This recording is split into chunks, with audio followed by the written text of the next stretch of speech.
Bonjour. Comment ça va? Putain, ma chambre elle est vraiment en bordel. Attendez. Ah oui, ça craint. Ah, attendez, j'ai même pas rangé les napolitains. Attendez. Oh, au secours à l'aide. Attendez. Hop là. Ni vu, ni cul nu. Coucou tout le monde, j'espère que vous allez bien. Aujourd'hui, on se retrouve pour une nouvelle vidéo que je suis super content de vous faire. Je sais pas ce que je fais avec mes mains. On se retrouve pour un Dr Love. Un Dr Love, un peu, je réagis à vos premiers dates. J'ai déjà fait un Dr Love et je réagis à vos pires anecdotes sexuelles. Ça vous a plu parce qu'à partir du moment où ça parle de déception amoureuse, vous êtes toujours en rendez-vous. Finalement, je me rends compte qu'on a vraiment la communauté qu'on mérite. Genre, on est vraiment des casses aussi ensemble. Me laissez pas tout seul dans la merde. Si je m'inclus dans un truc de merde, je vous inclus aussi dedans. J'ai prévu avec Cristalline, c'est pas une collaboration commerciale. Voilà, elle veut fuir. Donc, me dites pas que je fais des placements de produits cachés parce qu'à chaque fois mes vidéos elles sautent parce que vous dites que je fais des placements de produits cachés alors que je suis pas en partenariat avec Cristalline, ok? Et puis si je ferais un partenariat, je ferais pas de partenariat avec Cristalline parce que c'est même pas mon eau préférée. Et c'est reparti, je vais encore raconter des anecdotes de ma vie alors qu'aujourd'hui on est là pour vous juger. Si vous voulez participer à ce genre de vidéo, suivez-moi sur Instagram, c'est super important, vous m'envoyez des DM et je vous sélectionne. Et voilà, c'est tout que j'ai à dire. On va passer à vos anecdotes et comme ça je vais bien vous juger et on va bien cracher notre venin ensemble. Je ne vais pas juger, mais je vais juger quand même. Donc là je vous ai demandé vos pires premiers dates, genre vos premiers rendez-vous, genre, ok? C'est parti!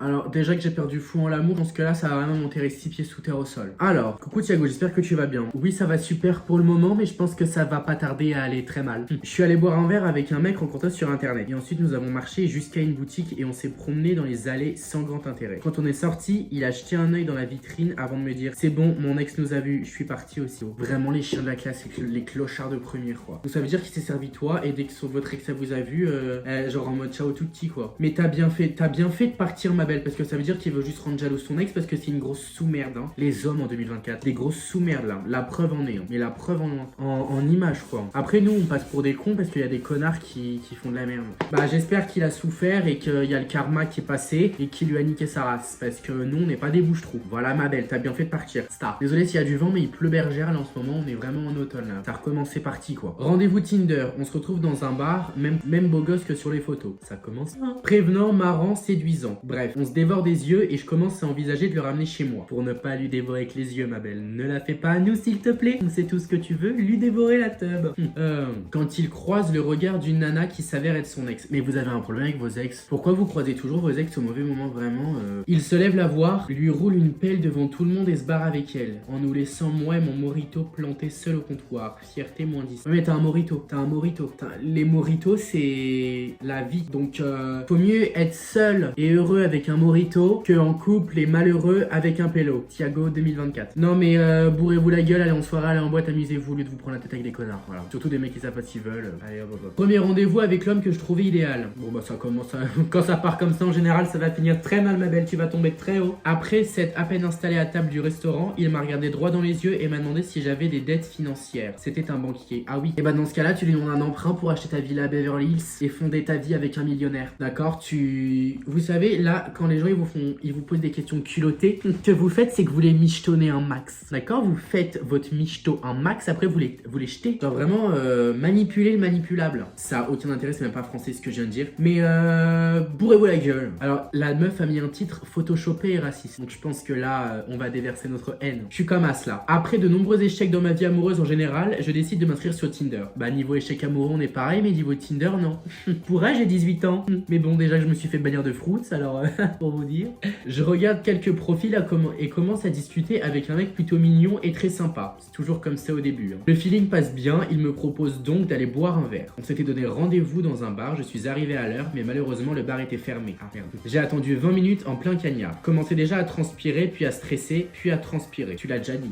J'étais pas au top quoi. Je reçois un message du mec en question qui s'excuse de son retard et me dit qu'il est au bout de la rue. Et là, j'aperçois au loin un garçon avec une démarche un peu bizarre qui me paraît assez petit. Il faut savoir que je fais 1m79. Je me dis que ça doit être la perspective et qu'au pire c'est pas bien grave. Mais plus il se rapproche, plus je me désespère en me rendant compte qu'il m'arrive pile au niveau de la poitrine et qu'il ne ressemble pas du tout au beau gosse des photos. Et ça c'est le souci. Encore un qui doit maîtriser Photoshop. Un mot pour décrire la situation, malaise. On commence à chercher un autre bar, puis en marchant on croise un groupe de personnes noires. Ah je le sens mal là parce que le titre c'est Photoshop et raciste, donc s'il sort une blague on va le niquer hein, ça va bien se passer. Donc on croise un groupe de personnes noires. C'est là qu'il commence à me sortir un nombre de blagues racistes hallucinants et toutes plus horribles les unes que les autres. J'étais comme dirait sur le cul. Non seulement il était en retard, beaucoup trop petit, pas franchement mon genre, mais en plus il fallait que je tombe sur un raciste. Le combo. J'ai donc trouvé une excuse toute pourrie pour m'éloigner au plus vite de cet affreux personnage. Je peux vous dire qu'après des rendez-vous Tinder, j'en ai pas fait des masses.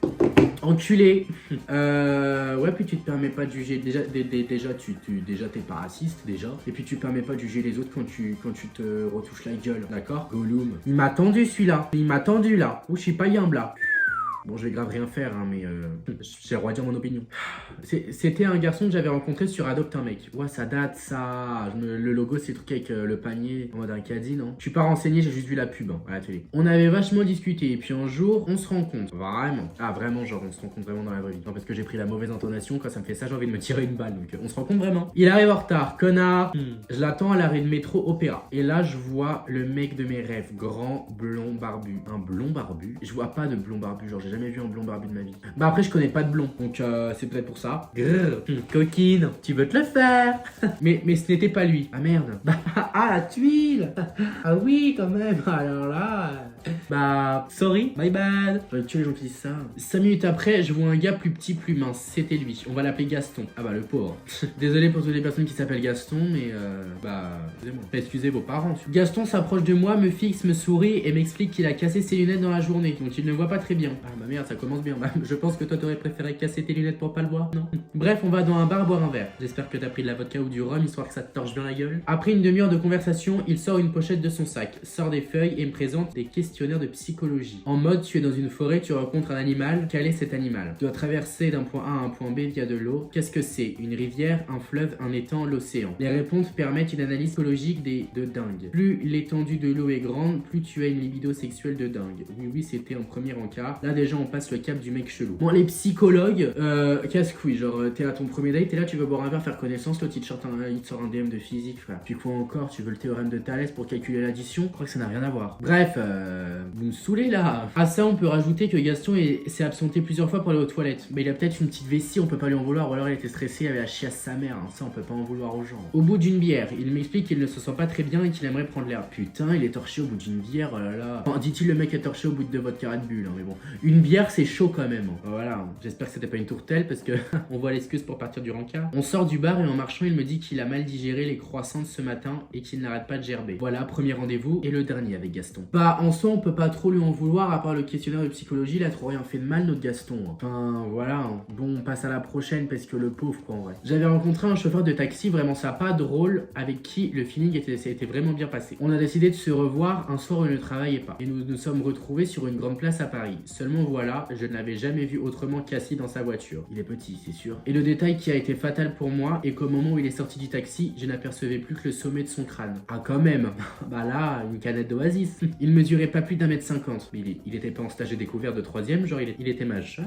Et m'arrivait littéralement à la poitrine, ayant bien entendu mis des talons ce soir-là. Je sais bien que le physique est secondaire, mais je n'ai sûrement pas pu contenir l'expression de stupeur sur mon visage. Au vu de l'ambiance gênée et froide du reste de la soirée. Bah arrêtez d'être petit quoi. Buvez de la soupe les gars. Moi je ne bois plus d'alcool que de la soupe. Pourquoi je ramène tout à l'alcool dans cette vidéo? Ça fait grave alcoolique là. Je viens dans les alcooliques anonymes. Ma prochaine vidéo ça va être j'intègre les alcooliques anonymes. Non mais n'importe quoi. Ma soeur me met en contact avec un garçon charmant. Un tout petit peu plus vieux que moi, grand aux yeux verts. Pas mal du tout en perspective. Arrivé au rendez-vous, tout se passe bien, mais je le sens pas trop dans ses baskets. Pas au top genre dans ses baskets. J'ai mal lu en fait, je suis vraiment énervé. Au bout de quelques heures, il décide de m'inviter au resto. Tout se passe bien, je suis pratiquement sous le charme. On mange et s'échappe aux toilettes. Là, je lui fais mon petit numéro de charme et me retrouve lové dans ses bras à l'embrasser fougueusement, puis soudainement, il me repousse brutalement contre le lavabo et s'empresse de s'enfermer dans une toilette. Et là, énorme bruit de cul qui résonne dans les toilettes du restaurant. Monsieur avait une chiasse fulgurante et moi j'étais à côté à tout écouter. J'avoue que sur le coup, je suis resté tellement bête que je n'ai même pas pensé à m'en aller. Bref, à ce jour, nous sommes ensemble depuis 5 ans et je ne suis plus choqué par ses colères intestinales. Ah ouais, l'amour, hein, parce que j'allais dire c'est pas grave, c'est pas de sa faute, il a la chiasse, il était peut-être stressé.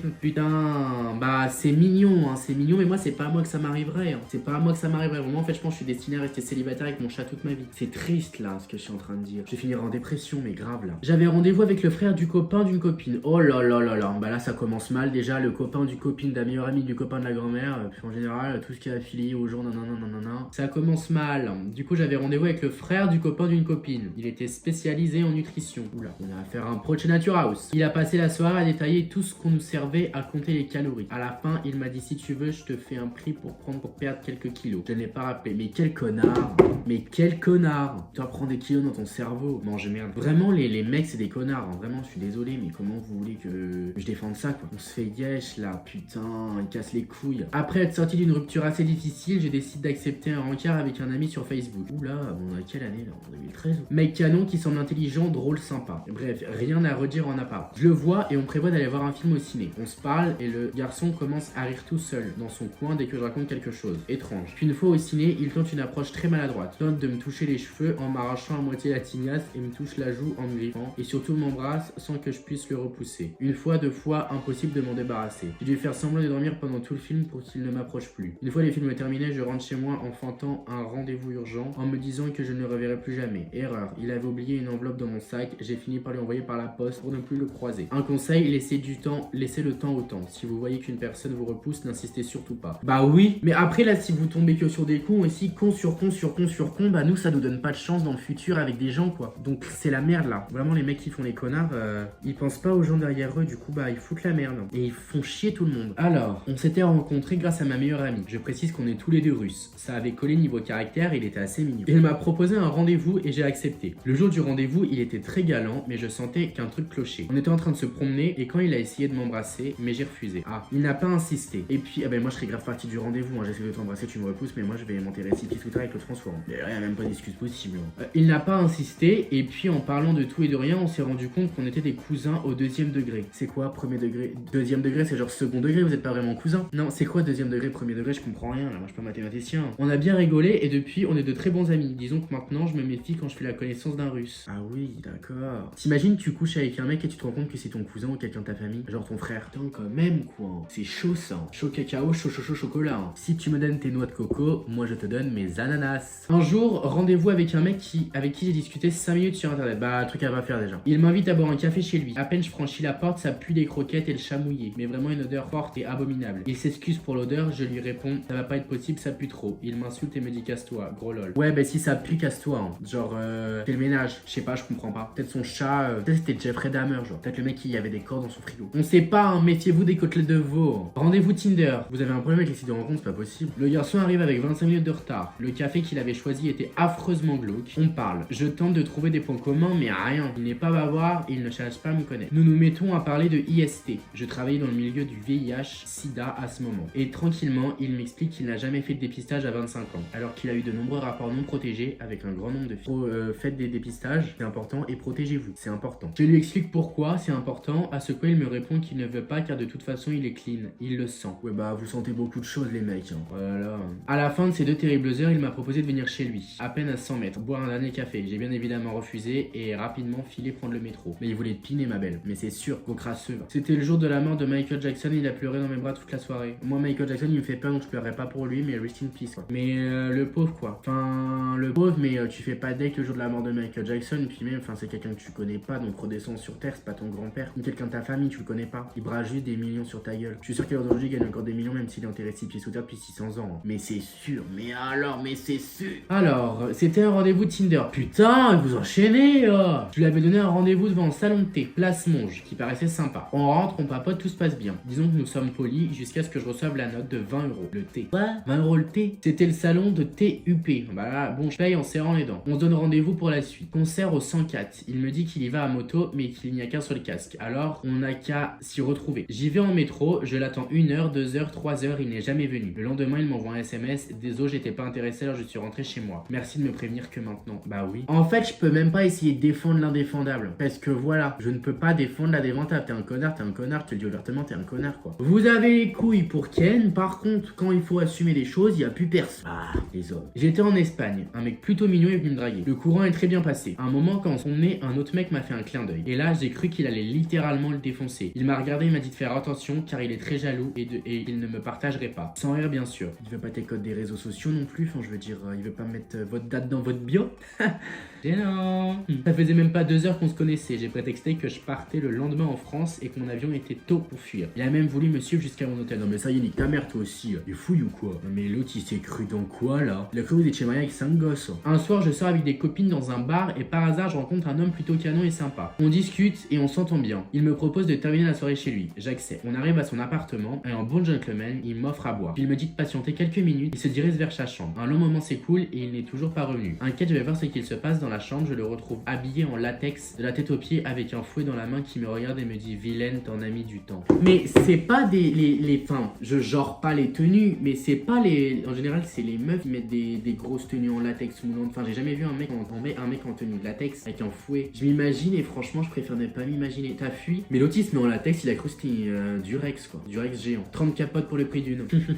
Coquine. Alors, premier date, nous décidons de nous faire un bon petit dîner chez lui. Nous passons au supermarché. Nous avions en tête de nous préparer un bon curry. Mais c'est excellent pour le curry. Excellent. La soirée se déroule à merveille. On rigole, on écoute de la musique et on boit quelques bières. Choisies spécialement pour moi. Jusqu'à là, tout va bien. Sauf qu'après le dîner, j'ai mal au ventre, comme pas possible. Il aimait des gargouilles immondes. J'essayais de trouver des façons pour péter furtivement loin de lui, mais l'odeur. Finalement, il me demande de l'excuser, il doit aller à la salle de bain. Il me laisse du temps. Choisir la prochaine musique. Dès qu'il est aux toilettes, j'en profite. Mais j'entends aussi que lui en profite. Et oui, monsieur avait la diarrhée. Bref, un vrai rendez-vous de merde, sauf qu'après 4 ans, nous en rions toujours autant. Vous êtes toujours ensemble ?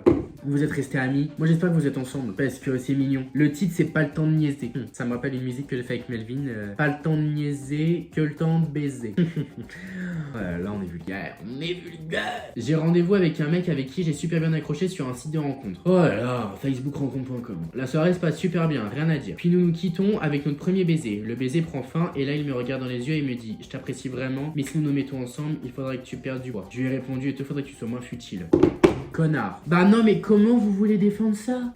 Occupe-toi de ta gueule, frère, tu te regardes dans un miroir, le miroir il se casse en deux, frère. On regarde ta gueule, on a envie de faire demi-tour. J'ai jamais autant pris un gérateur de ma vie. Non mais allô quoi. Le culot des gens, mais regardez-vous dans un miroir avant de critiquer les autres et balayez bien devant votre porte, hein, parce que vous êtes loin d'être irréprochable. Je vous vise pas vous, hein, vous sentez pas. Mais les gens. Premier rendez-vous, j'avais pas franchement envie de sortir, mais je fais un effort parce que le célibat me pèse. On se rejoint dans un parc pour se promener. On discute tranquillement et soudain il sort son téléphone et commence à jouer à Pokémon Go. Est-ce une blague? Je le laisse jouer pour voir si tout le rendez-vous sera comme ça. Et ben oui. Une fois sur le chemin du retour, il range son téléphone. Enfin. Et c'est là que je sors le mien et que je commence à jouer. Il n'avait qu'à pas commencer. J'aurais mieux fait de rester chez moi à regarder Koh-Lanta. Les dates de merde quoi. Vraiment les dates de merde. C'était il y a pas longtemps. Un mec à qui je parlais depuis pas mal de temps me propose un rendez-vous. Donc impatient, j'accepte. Le jour J, il vient avec son ami en disant que c'était son pote et qu'ils font tout ensemble. Ah ouais, mais là, il y a des conneries à pas dépasser. Enfin, je veux dire, à un moment donné, t'es pas la pute du village, quoi. Enfin, je veux dire, on a déjà du mal à trouver quelqu'un, on va pas en trouver deux non plus. Hein. Ah là là. Bon, voilà tout le monde, c'est déjà la fin de cette vidéo. J'espère qu'elle vous aura plu. En tout cas, si elle vous a plu, n'hésitez pas à liker la vidéo, à vous abonner et à regarder la vidéo que j'ai sortie la semaine dernière et à me suivre sur tous mes réseaux sociaux. En tout cas, moi, je vous fais 10 bisous et je vous dis à la semaine prochaine. Bisous.